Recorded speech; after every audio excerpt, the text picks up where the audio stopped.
이 사건 예전에 한참 제재가 심각할 때 살인을 살인이라, 살해를 살해라, 총을 총이라 부르지 못했던 때에 만들었던 사건입니다. 사건 시작하겠습니다. 남아프리카에서 있던 사건으로 전 남친에 의해 벌어진 잔혹한 사건입니다. 마르나 엥겔브레이트는 남아프리카 스텔라에서 2001년에 태어났습니다. 아버지는 농장에 우물을 만들기 위해 구멍을 뚫는 일을 하였으며 마르나의 엄마 리아는 카밀에서 유치원 교사를 일했습니다. 마르나에겐 자매 리안나가 있었는데 두 사람은 무척 닮아서 쌍둥이로 착각할 정도였다고 합니다. 마르나가 가족 중 가장 친한 사람은 아빠였습니다. 아빠는 마르나를 마이시라고 부르곤 했습니다. 이건 쥐를 뜻하는 아프리카 단어라고 하는데 그만큼 귀여워했던 것 같습니다. 마르나는 다정했으며 수줍음이 많았고 정말 귀여운 소녀였습니다. 학교 생활도 좋았고 평판도 좋았으며 학교가 끝나면 집안일을 돕거나 동물들을 돌보며 시간을 보냈습니다.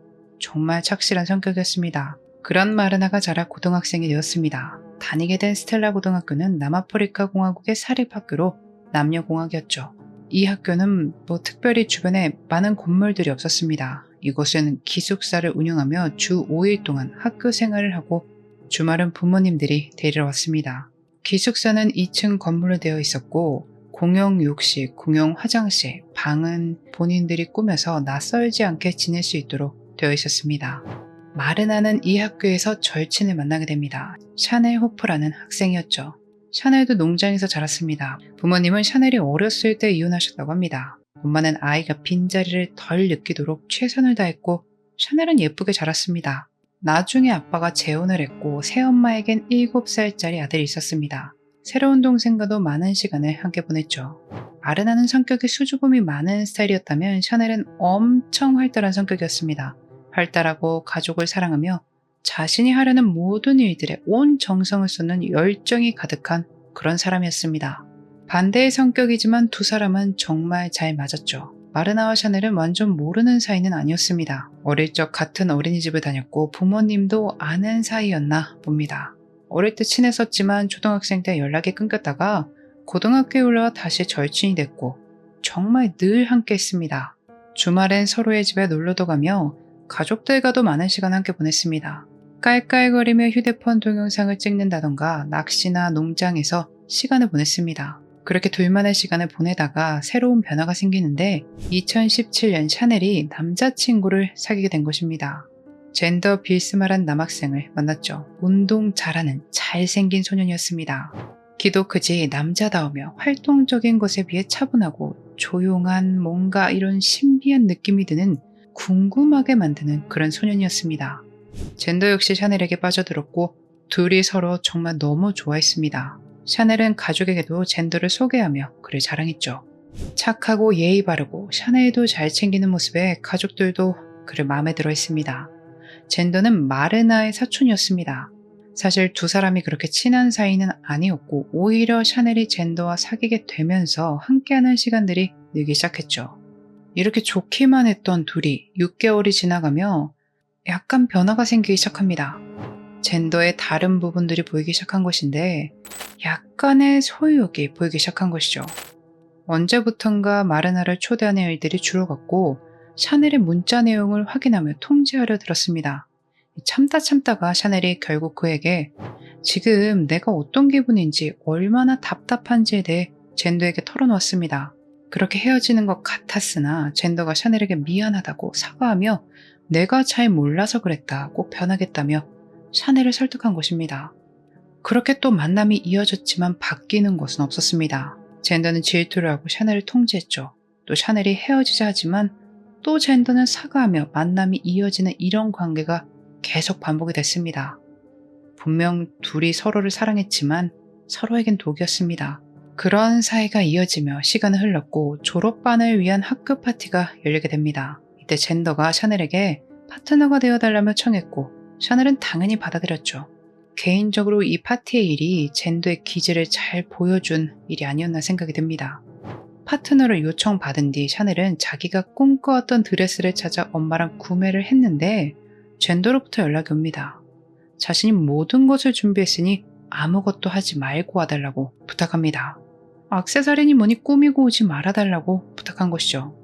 개인적으로 이 부분이 어디까지 샤넬이 받아들여주나 간을 본 게 아닐까 하는 생각이 드네요. 샤넬은 아쉬웠지만 젠더가 준비해준 드레스를 받아들었습니다.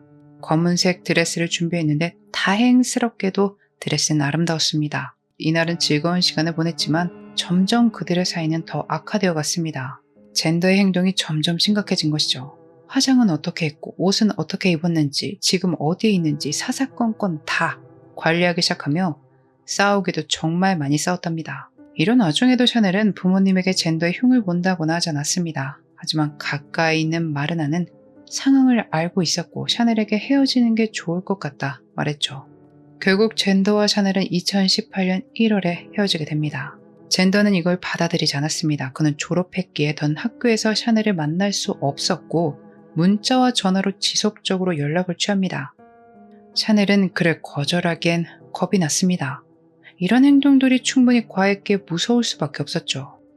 그러다 어느 순간 젠더의 행동이 잦아드는 듯한 느낌이 들었고 그녀는 학교 친구들과 어울리며 다시 평범한 생활로 돌아갔습니다.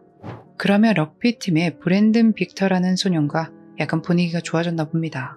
사실 브랜든이 샤넬을 좋아했는데 그렇다고 해서 자신의 마음을 강요하거나 매너가 나쁘거나 이런 모습은 보이지 않았습니다. 이전에는 샤넬이 젠더와 사귀고 있었기 때문에 그냥 친구로 지냈다가 지금은 솔로기 때문에 관심을 표현하기 시작했고 두 사람 사이에 묘한 기류가 퍼지기 시작한 것이죠. 2008년 5월 브랜든과의 사이에 그렇게 진전이 있었고 사귀는 건 아니지만 두 사람은 이 관계를 비밀로 유지했습니다. 2008년 5월 25일 오후 마르나와 샤넬은 브라이부르크에서 함께 저녁을 먹었습니다. 두 사람은 주말에 집에 돌아가지 않고 기숙사에 묵기로 합니다. 다음 날인 26일에 인근 코스터에서 넷볼 경기에 출전할 예정이었죠. 다른 학생들은 부모님이 데리러 와 기숙사에 남은 여학생은 마르나와 샤넬뿐이었습니다. 두 사람은 기숙사에 아무도 없기에 1층에 머물렀습니다.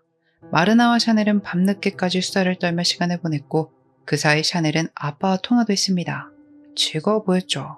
그리고 잠들기 전 두 사람은 기숙사 관리인에게 찾아가 친척이 옷을 가져다 주기에 올 예정이니 기숙사 정문을 열어둬 달라고 요청을 합니다. 이 일이 끝나면 문을 닫을 수 있도록 알리겠다고 말했죠.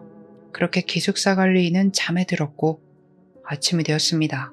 원래라면 마르나와 샤넬이 버스를 타기 위해 그 자리에 있었어야 했지만 나타나지 않았습니다. 기숙사 관리인이 두 사람을 깨우기 위해 찾아왔다가 너무나 끔찍한 장면을 마주합니다. 샤넬이 계단 난간에 죽은 채 나일론 줄에 매달려 있었습니다. 관리인은 서둘러 경찰에 연락했고 경찰이 2층 욕실 바닥에 마르나가 사망한 채 누워있는 것을 발견합니다. 침입의 흔적은 발견하지 못했지만 목에 끈은 단단히 묶여 있었습니다. 검 시간에 따르면 두 사람은 끈이 묶이기 전 손으로 목이 졸려 살해당한 것으로 파악됐습니다. 이 현장의 모든 상황이 마치 극단적 선택을 한 듯 보이려고 꾸며놓은 것 같았습니다.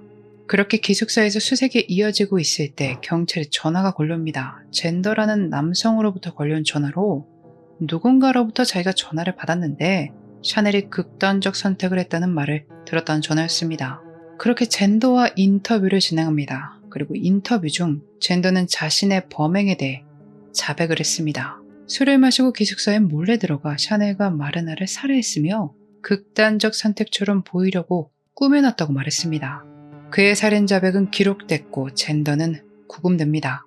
나중엔 경찰들과 현장에 가 재연을 하며 상황을 설명하기도 했죠.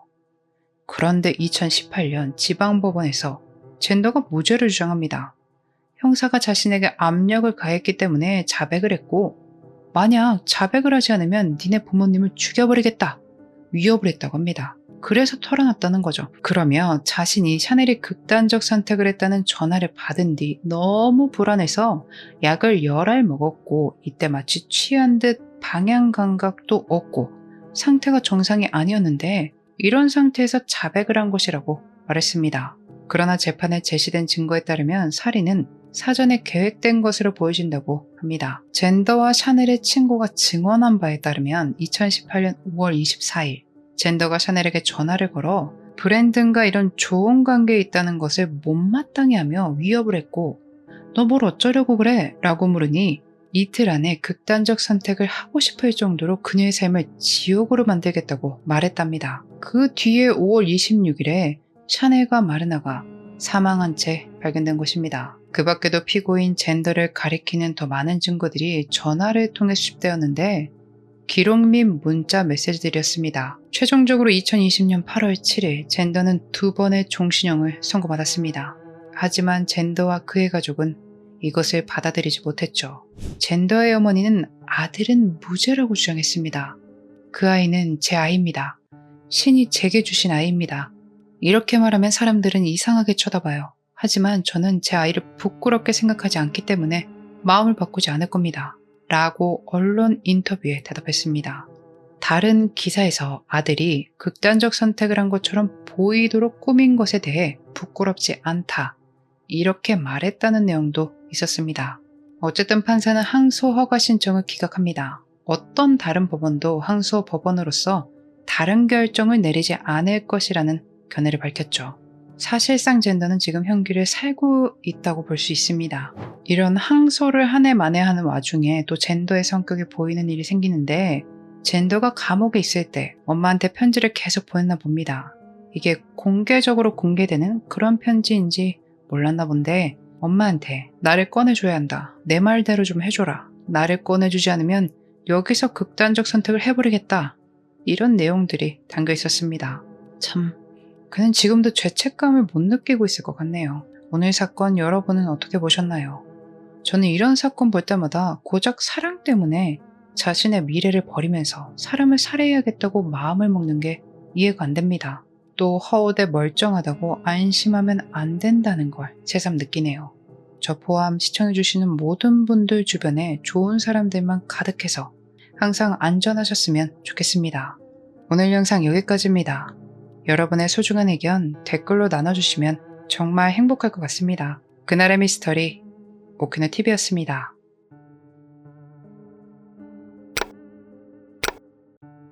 마지막까지 시청해주셔서 감사합니다. 좋아요와 구독은 저에게 큰 힘을 줍니다.